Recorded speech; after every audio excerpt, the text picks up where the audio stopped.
Richard Grenell, el enviado para asuntos especiales del presidente de Estados Unidos, Donald Trump, pone una carta diplomática sobre la mesa. Él cree que todavía es posible evitar una confrontación entre Estados Unidos y Venezuela. Estas declaraciones las ofreció desde Paraguay en el marco de la Conferencia Política de Acción Conservadora cuando se le preguntó sobre el tema de Venezuela. Grenell estuvo en Venezuela el 31 de enero, se reunió con Nicolás Maduro en el Palacio de Miraflores y tras ese encuentro se activaron los vuelos de venezolanos deportados desde Estados Unidos y retornando a su país. Si te parece, vamos a escuchar exactamente qué fue lo que dijo. He ido a ver a Nicolás Maduro, me he sentado frente a él. He expuesto la posición de Estados Unidos primero. Entiendo lo que él quiere. Creo que todavía podemos llegar a un acuerdo. Creo en la diplomacia, creo en evitar la guerra. I believe in diplomacy, I believe in avoiding war. Creo que podemos evitar la guerra, decía Grenell. Entre tanto, el ministro de Interior y Justicia, Diosdado Cabello, se pronunció con dudas con respecto a la declaración de Donald Trump, con respecto al ataque a estas 3 embarcaciones de bandera venezolana que tú referías, Juan Carlos. Vamos a escuchar parte de lo que dijo. Venezuela saliera de la zona más al norte.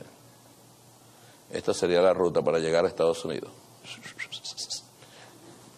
2.024 kilómetros. ¿Cuántas veces tendría que aprovisionar combustible? Saquen la cuenta los expertos. La que ellos están señalando es esta, mira. Tan, 3.166 kilómetros. Algo no cuadra ahí entre el relato de ellos y la realidad. Por eso es más fácil eliminar a los, ¿cómo se llama? A los que están ahí. No hay testigos, no hay evidencia y los grandes medios que se encargan de decir lo que yo quiero. Así la vida es un jamón. Por su parte, el ministro de la Defensa, Vladimir Padrino, anunció maniobras militares en el Mar Caribe, específicamente en los alrededores de la isla de La Orchila, que incluirán el despliegue de drones y también de submarinos. Sin embargo, no precisó en qué momento se harán estas prácticas militares que tienen lugar pues en medio de este nuevo capítulo de tensión en el cual pues hay 8 buques y un submarino estadounidense en el Mar Caribe en labores contra el narcotráfico, en lo que Venezuela ha considerado como amenazas a la paz en el país. Juan Carlos. Y veíamos la presencia de, por ejemplo, un buque, el USS Iwo Jima, cerca de Puerto Rico, que hay bastante distancia de ahí a las costas venezolanas. Muchas gracias, Osmari Hernández, reportando desde Caracas. Vamos a poner esto en contexto, vamos a analizar un poco las señales que salen desde Washington, porque una cosa dice el presidente Trump, otra su secretario de Estado Marco Rubio y ahora otra su enviado especial Richard Grenell. Me acompaña aquí en Washington Laura Cristina Dib, ella es la directora del programa de Venezuela de WOLA, la oficina de Washington para América Latina. Gracias por acompañarnos. Y bueno, ¿cómo interpretas esta declaración de Grenell? Y uno podría inferir que hay cierta tensión entre Grenell y Rubio para manejar el tema de Venezuela, pero Grenell sigue siendo un enviado especial de Trump. Así es. Muchas gracias, Juan Carlos, por la invitación a tu programa. En efecto, desde inicios de la administración había pues un poco de especulación frente a cuál iba a ser la aproximación de la administración de Trump a la situación de Venezuela, en la medida en que veíamos algunas medidas contradictorias, ¿no? En parte, pues esta visita inicial de Grenell que tuvo lugar el día 31 de enero del 2025 y luego lo que hemos visto ha sido en alguna medida un desplazamiento de ese rol de Rick Grenell, aunque como bien lo señalaba sigue siendo el enviado especial. Creo que vale la pena destacar que un enviado especial no es una persona que es confirmada por el Congreso, es decir, es un cargo ad hoc y es un cargo determinado directamente por el presidente de los Estados Unidos, mientras que el cargo del secretario de Estado, que parece tener una visión distinta frente a la situación situación de Venezuela, sí es un cargo que es confirmado por el Congreso y que de alguna manera pues es el secretario de Estado quien debe rendir cuentas ante el Congreso. Finalizo diciendo que sí han habido oficinas, y en particular dentro de la Cámara Baja de los Representantes, en el Comité de Relaciones Exteriores, que han cuestionado las acciones de Rick Grenell y que han enviado pues, estos cuestionamientos a la Casa Blanca sin obtener respuestas sobre las acciones que ha adelantado Rick Grenell. Hablamos de la confusión. Por un lado, hay esta presencia militar, una presencia naval, por lo que hemos visto, están cerca de Puerto Rico, que es distante de Venezuela. Por lo menos 3 lanchas que dice Trump han sido hundidas y eso ha generado un debate sobre su legalidad. Pero aún se mantiene, Venezuela sigue recibiendo a deportados que envía a Estados Unidos. El petróleo que extrae Chevron sigue llegando a Estados Unidos. Es una relación extraña en donde hay una amenaza de conflicto, pero siguen los contactos y sigue la comunicación y siguen medidas que favorecen a Estados Unidos.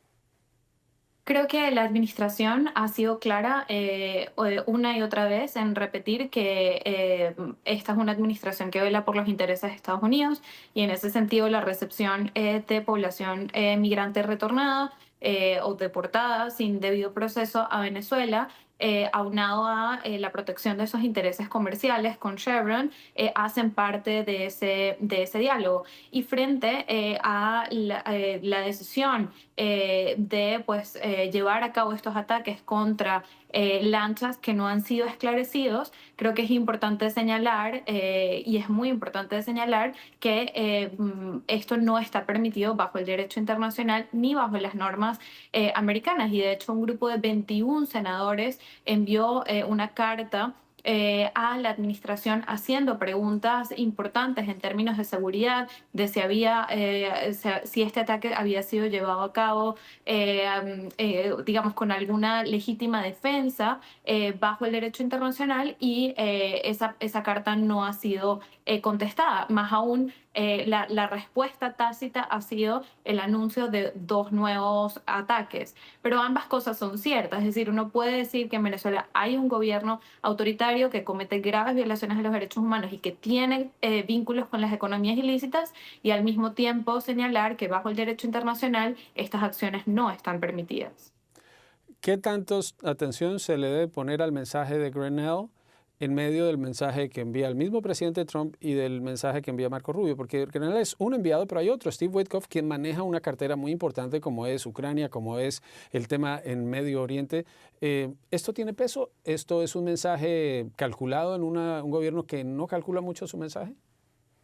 Creo que es importante prestar atención a todos los mensajes en la medida en que él efectivamente es una persona cercana al gobierno de Trump, pero creo que también es importante poner su llamado a la negociación en contexto.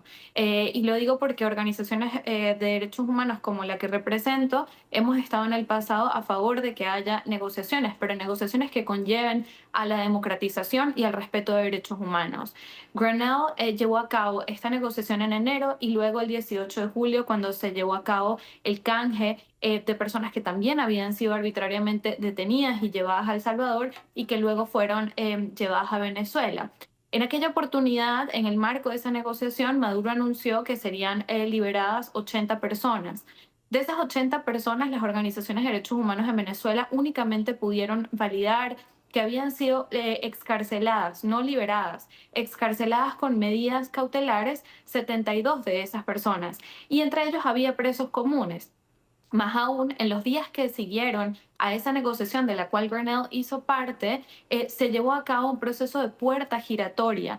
Al día de hoy, hay 1.058 personas detenidas arbitrariamente, más de 100 personas desaparecidas y al menos 41 personas extranjeras detenidas. De manera que si bien son valiosos los llamados a la negociación, creo que es muy importante poner en contexto que no a cualquier negociación con un gobierno de facto autoritario y que comete graves violaciones a los derechos humanos. Y recuerdo que cuando Grenell hizo el anuncio, en el último canje, hizo el anuncio de la renovación, que sería fácil la renovación de la licencia de Chevron, hubo controversia, se anunció que no se renovaba, se anunció que ese era el final, pero terminó siendo renovada.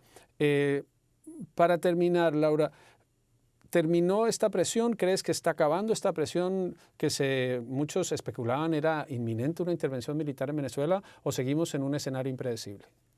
Creo que seguimos en un escenario impredecible, creo que hay que prestar mucha atención a todos los acontecimientos, no solamente en el Caribe, sino también a cómo es la respuesta geopolítica, qué efecto va a tener la desertificación de Colombia en probablemente un acercamiento de Petro al gobierno de Nicolás Maduro, luego de que se había alejado un poco del gobierno de Maduro después del 28 de julio, y en general también a la respuesta de los organismos multilaterales, que hasta ahora ha sido una respuesta francamente bastante silenciosa ante una situación tan preocupante. Laura Cristina Diva es la directora del programa de Venezuela de WOLA, la oficina de Washington en América Latina, un centro de estudios y centro de defensa de los derechos humanos. Gracias, Laura, por estar nuevamente en Directo USA.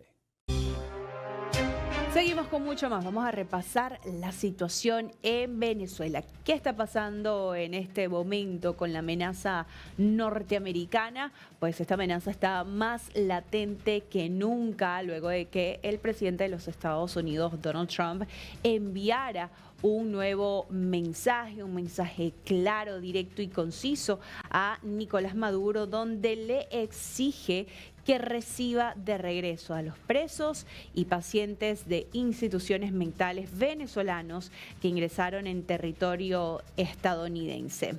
A través de un mensaje difundido en su red Truth Social, el presidente de Estados Unidos escribió: queremos que Venezuela acepte de inmediato a todos los presos y a las personas de instituciones mentales, lo que incluye los peores manicomios del mundo que los líderes venezolanos han obligado a entrar en los Estados Unidos. Y dijo: miles de personas han resultado gravemente heridas e incluso asesinadas por estos monstruos. Sáquenlos de nuestro país ahora mismo o el precio que pagarán será incalculable. Así es como llega esta nueva amenaza de Donald Trump en un contexto de creciente tensión entre Estados Unidos y Venezuela, marcado por el operativo militar de Washington en el Caribe para hacerle frente al narcotráfico.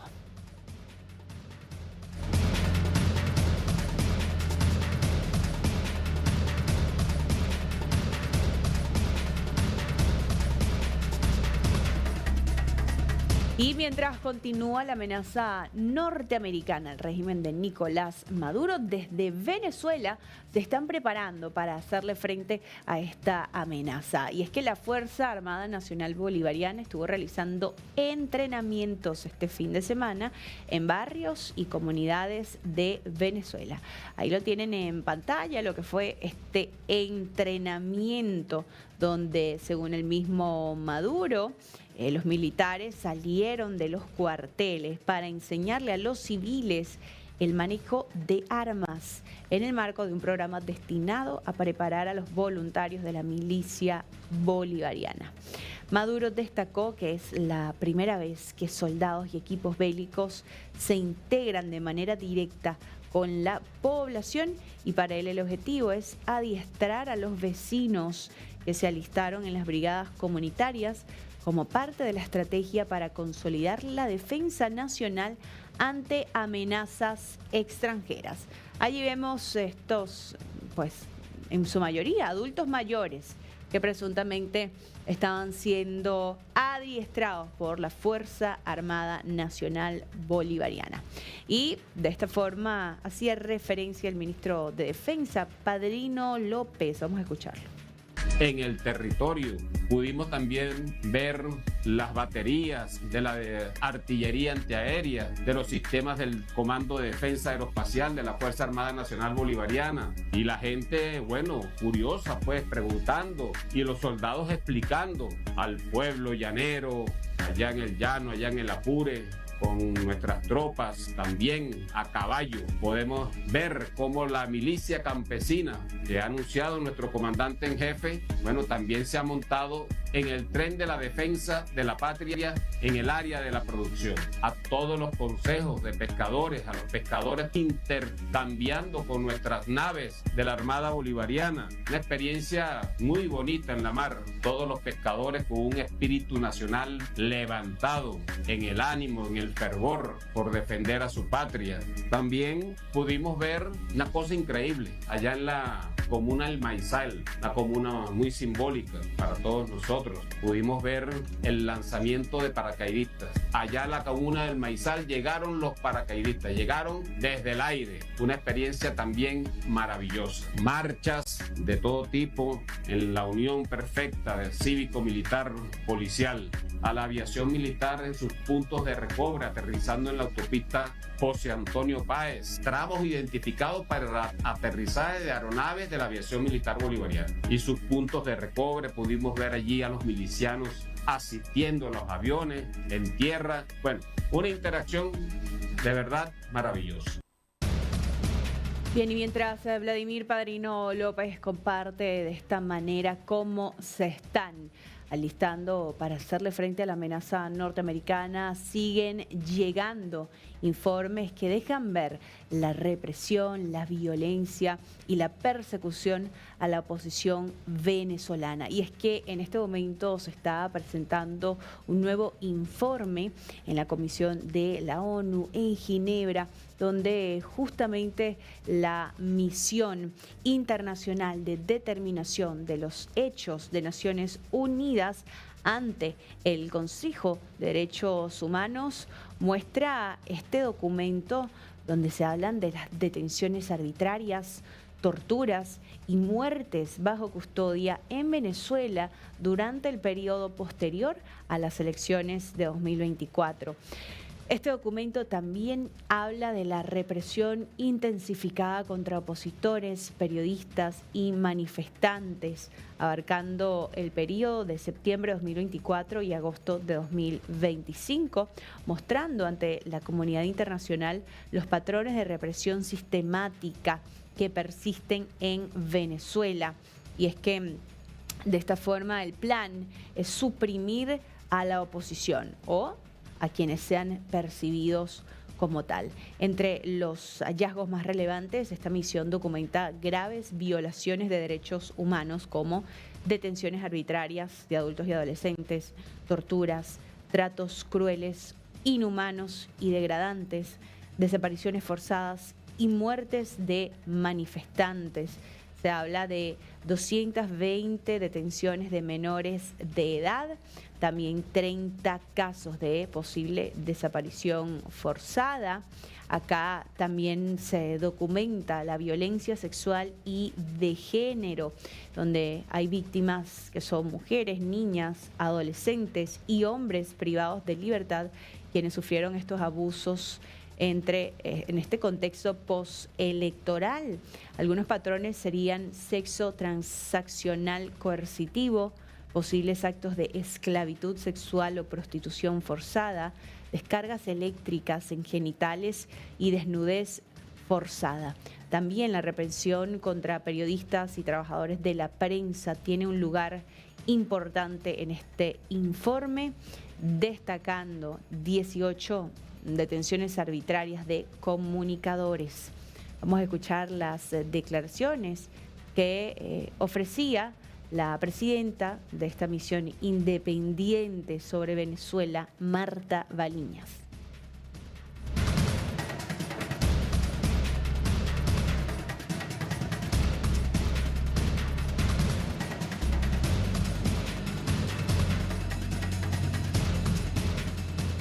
La misión ha seguido documentando casos de tortura y tratos crueles, inhumanos o degradantes a través de amenazas, golpes con objetos contundentes, descargas eléctricas en diferentes partes del cuerpo, incluidos los genitales, o asfixia con bolsas plásticas, entre otros. Estos métodos han sido empleados contra los detenidos durante sus interrogatorios o como castigo por su afiliación política a la oposición, sea real o percibida. La misión ha documentado además otras formas de castigos en los centros de detención que constituyen tortura o tratos crueles, inhumanos y degradantes, como el encierro en celdas de aislamiento, en algunos casos tan pequeñas como de 1 metro cuadrado. En otros casos se mantenía suspendidos a los detenidos por las muñecas mientras eran golpeados. Las condiciones de detención en centros como Tocorón, Tocollito, Rodeo 1 o La Crisálida pueden alcanzar el umbral de tratos crueles, inhumanos o degradantes. En especial, la misión expresa preocupación por las condiciones de salud de las personas detenidas a la luz de las muertes bajo custodia del Estado referidas anteriormente. Bien, es de este desgarrador informe que se presenta por parte de esta misión independiente, donde se habla de todos los tratos inhumanos que se sufre en Venezuela a causa de la dictadura. Y es que también Baliñas habló de que en el contexto postelectoral, en medio de estas protestas, luego de las elecciones presidenciales, al menos 25 muertes se registraron. Ha determinado que el número de personas privadas arbitrariamente de la vida entre el 28 y el 30 de julio de 2024 asciende a 25, tal como lo había documentado en su último informe. El Ministerio Público ha cifrado en 28 las víctimas fatales, de las cuales 22 coinciden con la misión. Las 6 personas adicionales presentadas por las autoridades no forman parte del mismo contexto electoral según las investigaciones de la misión. El Estado ha atribuido las muertes a la oposición por intermedio de sus activistas, de criminales contratados o de bandas delincuenciales y al mismo tiempo ha exculpado de estas muertes a los cuerpos de seguridad. La investigación de la misión, sin embargo, no ha revelado indicios de que la oposición pudiera estar implicada en la muerte de los manifestantes. Por el contrario, la misión ha alcanzado motivos razonables para creer que los cuerpos de seguridad estuvieron involucrados en varios de los incidentes que resultaron en esas muertes. De las 25 muertes, la misión ha investigado 14, en las cuales ha concluido que en 12 hubo involucramiento de miembros de cuerpos de seguridad. Por ejemplo, las fuerzas de seguridad y militares participaron en la represión de la protesta en Maracay, estado de Aragua, el 29 de julio de 2024, y la misión alcanzó motivos razonables para creer que estuvieron implicadas en la privación arbitraria de la vida de 6 manifestantes. Respecto de otros incidentes investigados por la misión, en protestas llevadas a cabo el 29 y 30 de julio de 2024 en el Distrito Capital y en los estados de Carabobo, Miranda y Zulia, la misión tiene indicios de que 6 personas perdieron la vida por disparos de arma de fuego de los cuerpos de seguridad del Estado. En la protesta del 30 de julio de 2024, frente a la sede del Partido Socialista Unido de Venezuela, en la ciudad de Carora, estado de Lara, la misión tiene motivos razonables para creer que la víctima recibió un disparo mortal desde el interior de esa sede política. En el momento del incidente, la sede se encontraba ocupada por militantes y adeptos del partido, algunos armados. A más de un año de estos sucesos, el Estado no ha vuelto a informar sobre el desarrollo o las conclusiones de las investigaciones penales que dijo haber iniciado. Es la marcha del león, rugiendo cada vez más fuerte.